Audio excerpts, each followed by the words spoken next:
The world loses a soccer legend. Your news update, and we review 2022 on this edition of Arbitrage News Weekend, starting right now.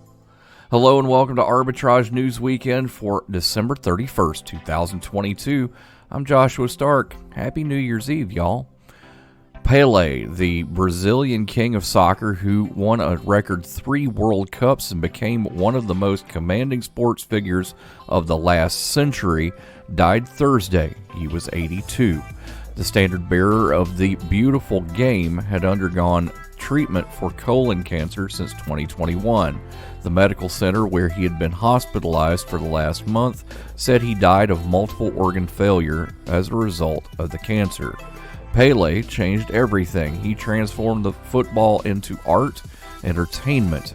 Neymar, a fellow Brazilian soccer star, said on Instagram, "Football and Brazil elevated their standing thanks to the king.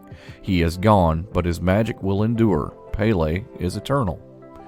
Stocks fell in afternoon trading in Wall Street Friday as major indexes closed out a dismal year with lingering concerns about stubbornly hot inflation and a potential recession. The S&P 500 fell 0.7% as of 12:01 Eastern Time. The index, which is considered a benchmark for the broader market by investors, is on track to end 2022 with a 20% loss. That would mark its worst loss since the financial crisis 14 years ago. The Nasdaq Composite fell 0.7% and is on track for a much steeper annual loss of 33.5%. The index is faring much worse this year because it is heavily made up of technology stocks. Cryptocurrency entrepreneur Sam Bankman-Fried walked out of a Manhattan courthouse Thursday with his parents after they agreed to sign a $250 million bond and keep them at their California home while he awaits trial on charges that he swindled investors and looted customer deposits on his FTX trading platform. Assistant U.S. Attorney Nicholas Roos said in federal court that Bankman-Fried, 30, perpetrated a fraud of epic proportions. Roos proposed strict bail terms, including the $250 million bond, which he said is believed to be the largest federal pretrial bond ever, and house arrest at his parents' home in Palo Alto. An important reason for allowing bail was that Bankman-Fried, who had been jailed in the Bahamas, agreed to be extradited to the U.S., Roos said.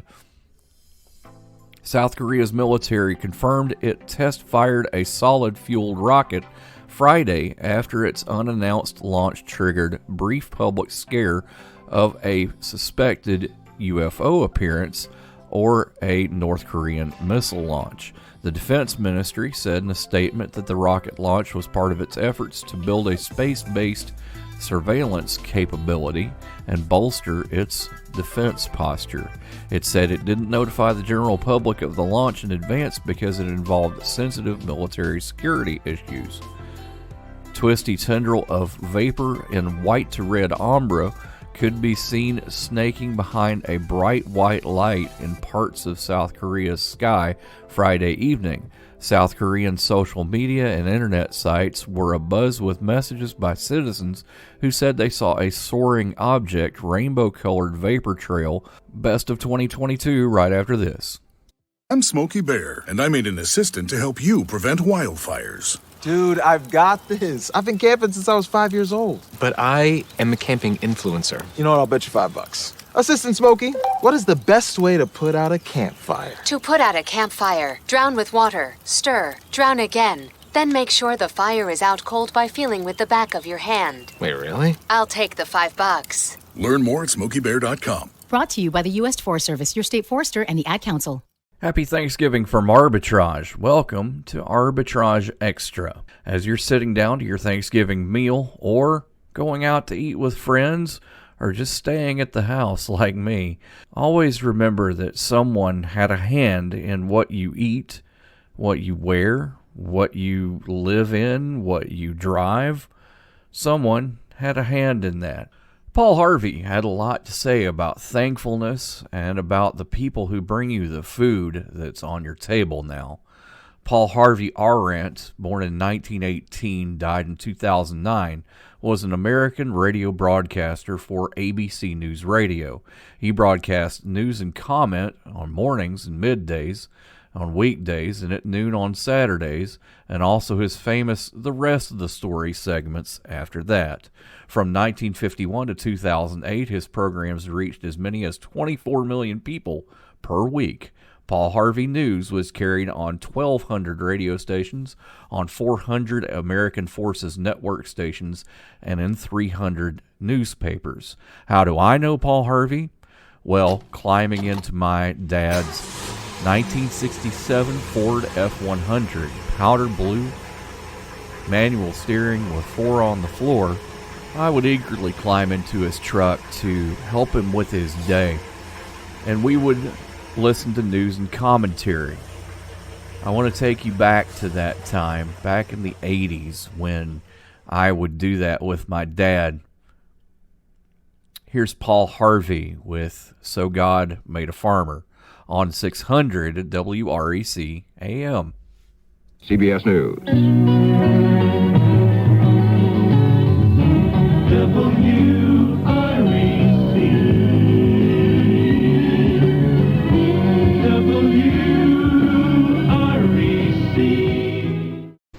And on the 8th day, God looked down on his planned paradise and said, I need a caretaker. So God made a farmer. God said, I need somebody willing to get up before dawn, milk cows, work all day in the fields, milk cows again, eat supper, then go to town and stay past midnight at a meeting of the school board. So God made a farmer.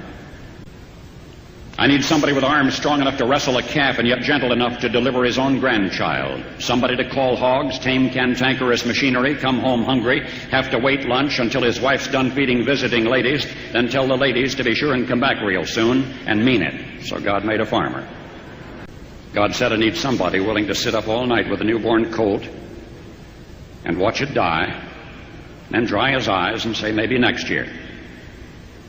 I need somebody who can shape an axe handle from a persimmon sprout, shoe a horse with a hunk of car tire, who can make harness out of hay wire, feed sacks, and shoe scraps, who planting time and harvest season will finish his 40-hour week by Tuesday noon, and then painin' from tractor back put in another 72 hours. So God made a farmer. God had to have somebody willing to ride the ruts at double speed to get the hay in ahead of the rain clouds and yet stop in midfield and race to help when he sees the first smoke from a neighbor's place. So God made a farmer. God said, I need somebody strong enough to clear trees and heave bales, yet gentle enough to yean lambs and wean pigs and tend the pink-combed pullets, who will stop his mower for an hour to splint the broken leg of a meadowlark.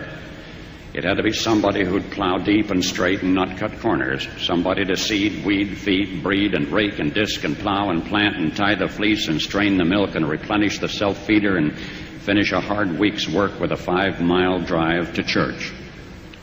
Somebody who'd bail a family together with the soft, strong bonds of sharing, who would laugh and then sigh and then reply with smiling eyes when his son says that he wants to spend his life doing what Dad does. So God made a farmer.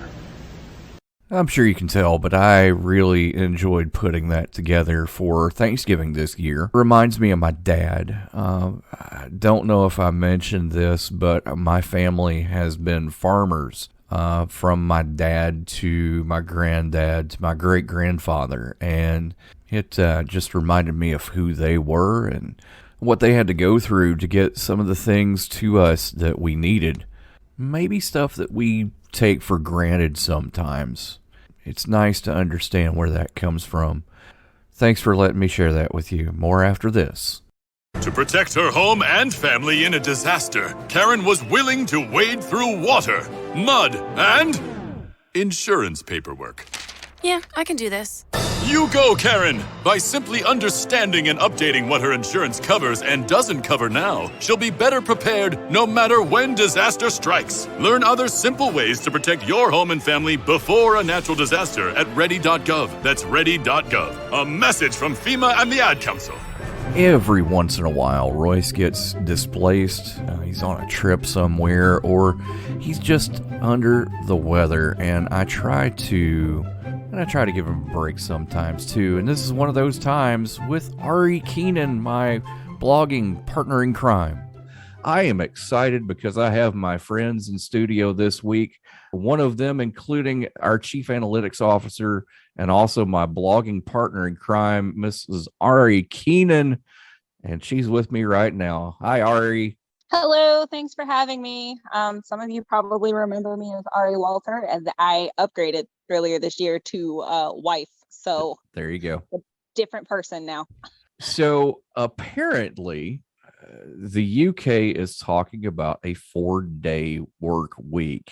That sounds fun. Yeah, so it's actually not the UK as a whole, but 100 different companies in the UK have decided that they are going to attempt a 4-day, 32-hour workday.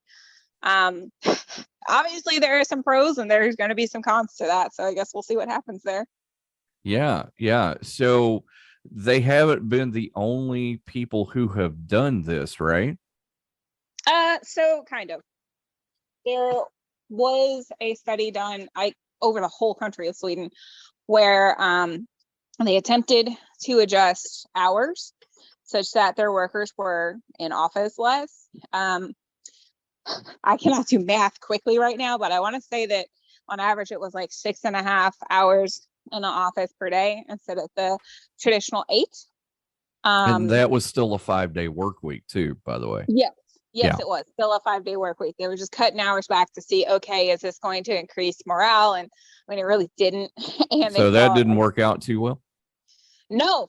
And they did this for 24 months and they saw a decrease in morale and a decrease in work. So not only are these companies in the UK doing a 32-hour work week, but they're also cutting a full day with this.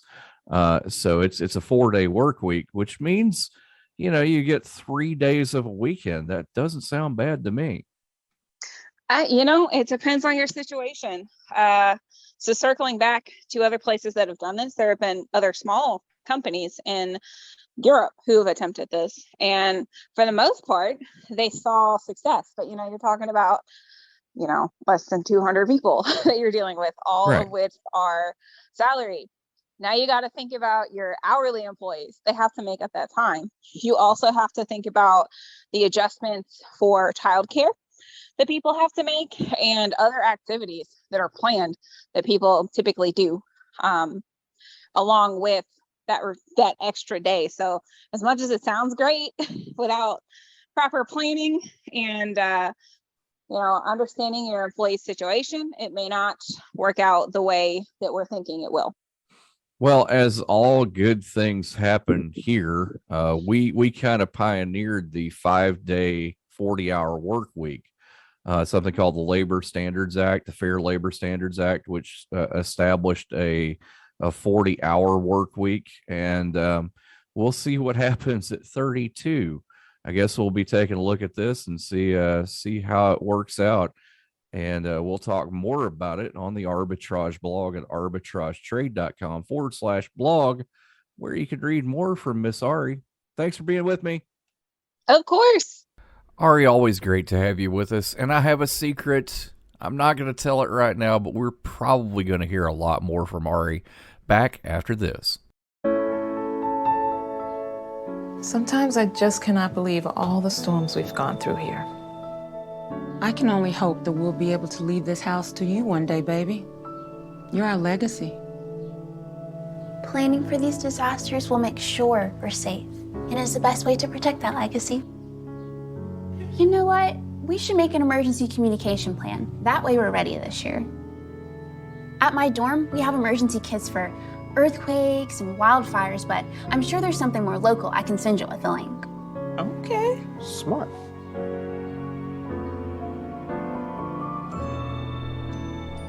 protect your legacy. Visit ready.gov/plan for the tools and tips you need to start your emergency preparedness plan today. Brought to you by FEMA and the Ad Council. Let me brag on our arbitrage team for a second here. Monday, I had this idea. Thursday, we had it in a can, and it took 12 different people, a very, very accommodating Ed Bell, and also some relatives of some people to put this all together. That's why it's one of my favorite things that we did this year, and why I had to include it in our 2022 recap. This is 'Twas the Night Before Christmas by Arbitrage and Family. 'Twas the night before Christmas, when all through the house not a creature was stirring, not even a mouse.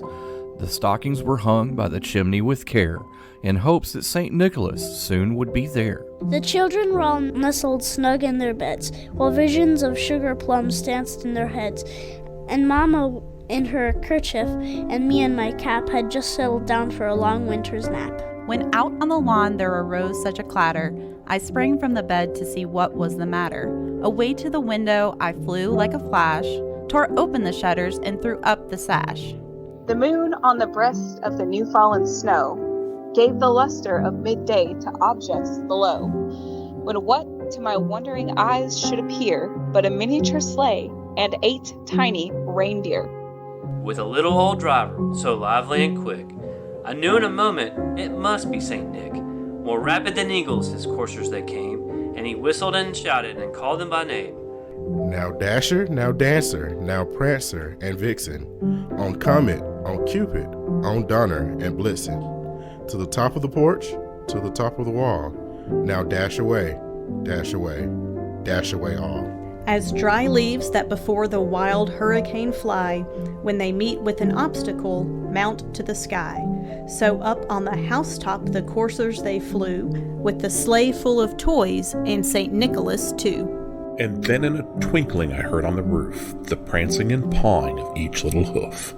As I drew in my hand and was turning around, down the chimney St. Nicholas came with a bound. He was dressed all in fur from his head to his foot, and his clothes were all tarnished with ashes and soot. A bundle of toys he had flung on his back, and he looked like a peddler just opening his pack. His eyes, how they twinkled, his dimples, how merry. His cheeks were like roses, his nose like a cherry. His droll little mouth was drawn up like a bow, and the beard of his chin was as white as the snow. The stump of a pipe he held tight in his teeth, and the smoke it encircled his head like a wreath. He had a broad face and a little round belly that shook when he laughed like a bowl full of jelly. He was chubby and plump, a right jolly old elf, and I laughed when I saw him in spite of myself. A wink of his eye and a twist of his head soon gave me to know I had nothing to dread. He spoke not a word, but went straight to his work, and filled all the stockings, then turned with a jerk, and laying his finger aside of his nose, and giving a nod up the chimney he rose. He sprang to his sleigh, to his team gave a whistle, and away they all flew like the down of a thistle. But I heard him exclaim ere he drove out of sight, "Happy Christmas to all, and to all a good night." A very special thank you to the man on the keys, Mr. Ed Bell, for playing the Vince Guaraldi classic, Christmas Time is Here. That's on Charlie Brown Christmas, by the way, in case you were wondering.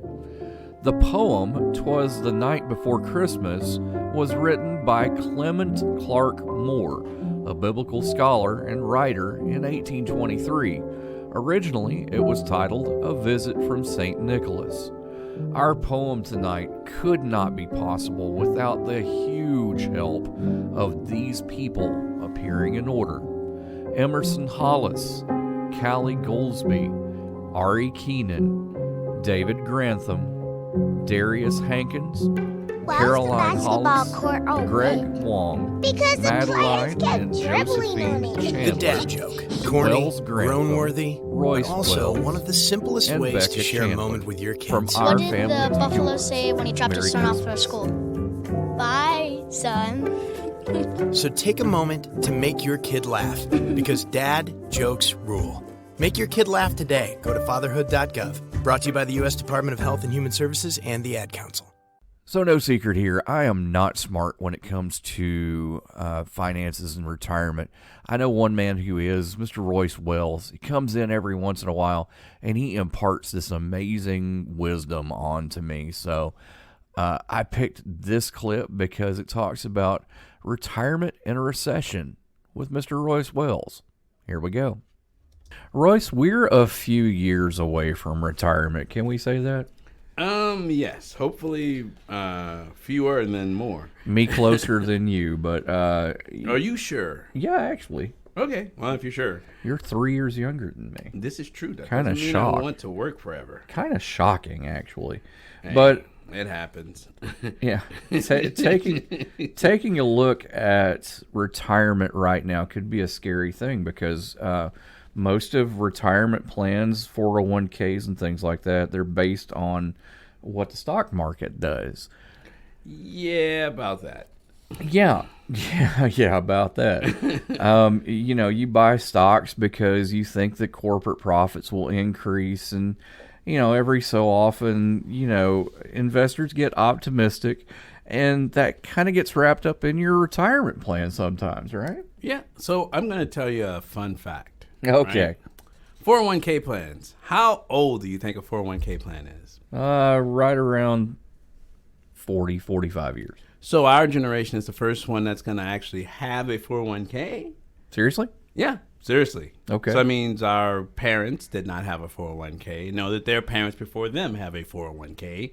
And basically that was to get people to invest more into the stock market and basically invest in companies and do all that good stuff. So, okay, so what is AARP saying about all of that?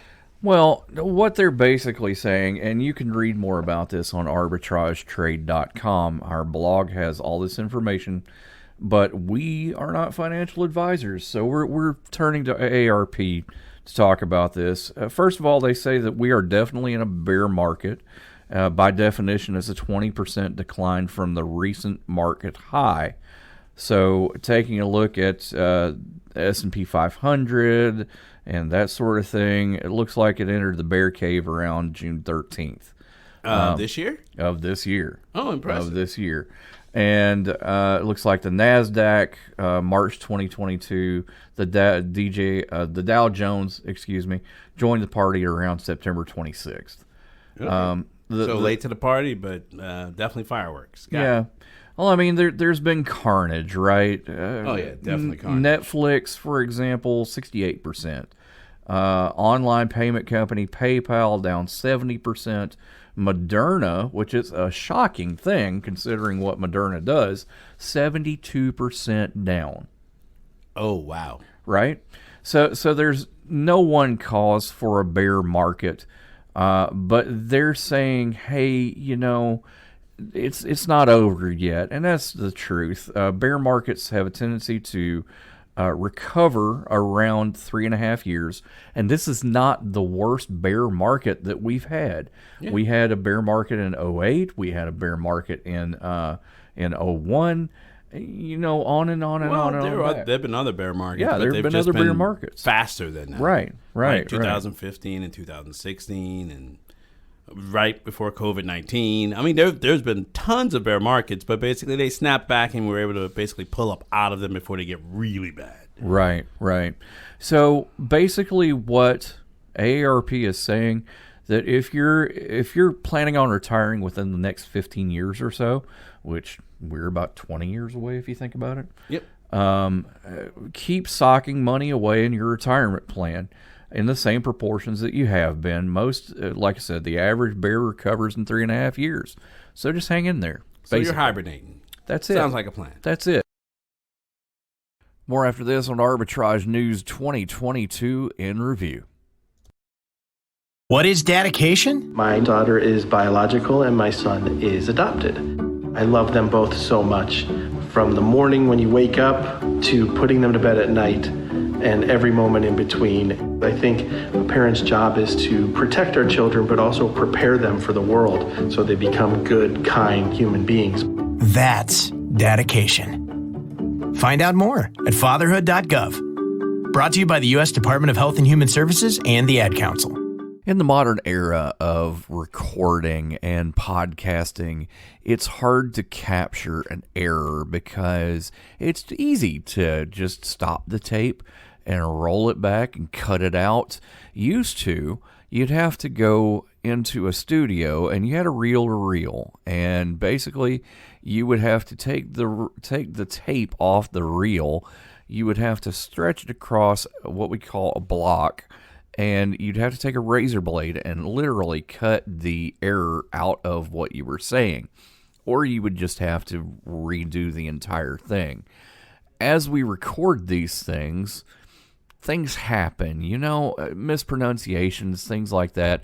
My goodness, you will notice when I do a reading, I pause sometimes at people's names because I am horrible at it. Nothing against those people.